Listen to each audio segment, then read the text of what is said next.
क्या सऊदी अरब खेल रहा है ईरान के साथ डबल गेम? आखिर ये सवाल क्यों उठ रहा है और क्या वजह है इस सवाल को पूछे जाने की? इसकी पूरी तफसील आपको इस वीडियो के जरिए बताएंगे। आदाब, इस्तकबाल है आपका। मैं हूं आपके साथ सना वारिस। आप देख रहे हैं सोशल मीडिया प्लेटफॉर्म। दोस्ती की आड़ में पीठ पे क्या सऊदी अरब ईरान के घोंप रहा है खंजर? ये बड़ा अहम सवाल इस वक्त उठ रहा है। और क्यों उठ रहा है, इसके पीछे की वजूहात को तलाशने की करेंगे कोशिश। ईरान को लेकर सऊदी अरब का रुख दोहरा नजर आ रहा है। जहां वली अहद शहजादा मोहम्मद बिन सलमान अवामी तौर पर अमन और सिफारतकारी की वकालत कर रहे हैं, वहीं वजीर दिफा खालिद बिन सलमान ने अमेरिका में कहा कि अगर हमला ना हुआ तो ईरान मजीद मजबूत हो जाएगा।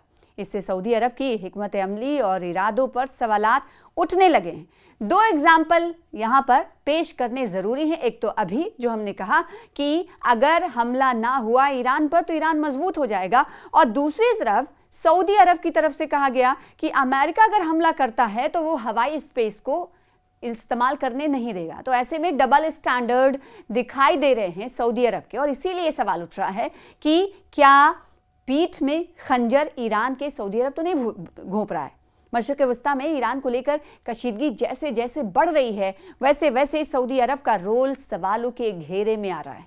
जहां सऊदी वली अहद शहजादा मोहम्मद बिन सलमान खुलकर ईरान की खुद मुख्तारी की हिमायत कर रहे हैं और मुमकिन फौजी कार्रवाई की मुखालिफत कर रहे हैं, वहीं सऊदी वजीर दिफा शहजादा खालिद बिन सलमान अमेरिका में बिल्कुल मुख्तलिफ पैगाम दे रहे हैं। MBS और KBS सगे भाई हैं, जो कि एक्सियोस की रिपोर्ट के मुताबिक अमेरिका में बंद कमरे में होने वाली मुलाकात के दौरान सऊदी वजीर दिफा ने कहा कि अगर अमेरिका ईरान पर हमला नहीं करता है तो ईरानी हुकूमत मजबूत हो जाएगी। सऊदी अरब के ये दो चेहरे दिखाई दे रहे हैं। ये बयान सऊदी अरब के अवामी मौक़िफ़ के बिल्कुल बरअक्स समझा जाता है। गुज़िश्ता चंद हफ्तों के दौरान सऊदी अरब ने मुसलसल कहा है कि वो ईरान के साथ कशीदगी नहीं चाहता। ईरानी सदर के साथ हालिया गुफ्तगू में खुद MBS ने वाज़ेह कर दिया है कि सऊदी अरब अपनी फ़िज़ाई हदूद को ईरान पर हमलों के लिए इस्तेमाल करने की इजाज़त नहीं देगा। सऊदी हुकूमत ने यह भी कहा है कि वो ईरान की खुद मुख्तारी का एहतराम करती है और इसका सिफारती हल चाहती है। उधर अमरीका में सऊदी वज़ीर दिफा का बयान इस पॉलिसी पर सवाल उठाता है। क्या ईरान पर हमले का कह रहा है सऊदी अरब? ये भी जवाब जानना बहुत ज़रूरी है। रिपोर्ट के मुताबिक KBS ने अमेरिकी हुकाम और थिंक टैंक के माहिरीन को बताया है कि अगर ट्रंप बार बार धमकियों के बाद पीछे हट गए तो इसका बराह रास्त फ़ायदा ईरान को होगा। शहजादा खालिद बिन सलमान अमेरिका में कई अहम मुलाकातों का हिस्सा थे। इन्होंने वज़ीर दिफा, वज़ीर ख़ारजा और वाइट हाउस के आला हुकाम से ईरान पर मुमकिन अमेरिकी हमले पर तबादले ख्याल किया। इन मुलाकातों का बुनियादी महवर ये था कि अमेरिका को आगे क्या करना चाहिए। KBS का ख्याल है कि अगर अमेरिका इस मोड़ पर कोई फैसला नहीं करता है तो ईरान उसे अपनी फतेह समझेगा। ताहम उन्होंने ये भी तस्लीम किया कि किसी भी हमले से पूरे खित्ते में हालात ख़राब हो सकते हैं और उसे संभालना मुश्किल हो जाएगा।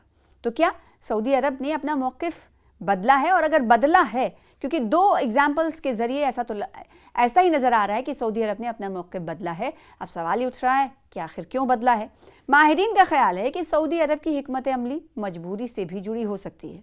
चंद हफ्ते पहले तक सऊदी हुकाम अमेरिका पर हमले को टालने की अपील कर रहे थे, लेकिन अब खलीज में ट्रंप इंतज़ामिया की बढ़ती हुई फ़ौजी मौजूदगी के साथ सऊदी क़यादत ने मुमकिन तौर पर कबूल कर लिया है कि अमेरिका हमला कर सकता है। इसलिए सऊदी अरब नहीं चाहता कि वो अमेरिकी फ़ैसले के ख़िलाफ़ खड़ा होता नज़र आए। यही वजह है कि अवामी सतह पर अमन की बात करते हुए बंद दरवाज़ों के पीछे एक मुख्तलिफ पैगाम दिया जा रहा है। खलीजी ममालिक आखिर क्या सोच रहे हैं, ये भी जानने की ज़रूरत है। कई खलीजी ममालिक घाटी देशों के हुकाम का ख्याल है कि ये कशीदगी एक संगीन सूरत हाल है। अगर अमेरिका ने ईरान पर हमला किया तो उससे पूरे खित्ते में अदम इस्तेहकाम फैल सकता है। अगर अमेरिका ने ईरान पर हमला किया, जी हाँ सही सुन रहे हैं आप, अगर अमेरिका ने ईरान पर हमला किया तो इससे पूरे खित्ते में अदम इस्तेहकाम फैल सकता है। लेकिन अगर हमला ना हुआ तो ईरान खुद को पहले से ज़्यादा मजबूत समझ सकता है। इस सारी सूरत हाल में सऊदी अरब सबसे ज़्यादा मोहतात नज़र आ रहा है। वो ईरान के साथ बराह रास्त तसादुम से बचना चाहता है, लेकिन साथ ही ये नहीं चाहता कि ईरान एक इलाकाई ताकत के तौर पर मजबूत भी हो। तो यानी ये डबल स्टैंडर्ड दिखाई दे रहा है। एक तरफ तो ये कह रहा है सऊदी अरब कि हम तो ईरान की हिमायत में खड़े हो रहे हैं, तो दूसरी जानिब ये कह रहा है कि कहीं हमारी हिमायत या फिर हमारा जो बयान है वो सऊदी को ताकत ना दे दे, इस तरफ भी सऊदी ध्यान अपना मरकूज रखना चाहता है।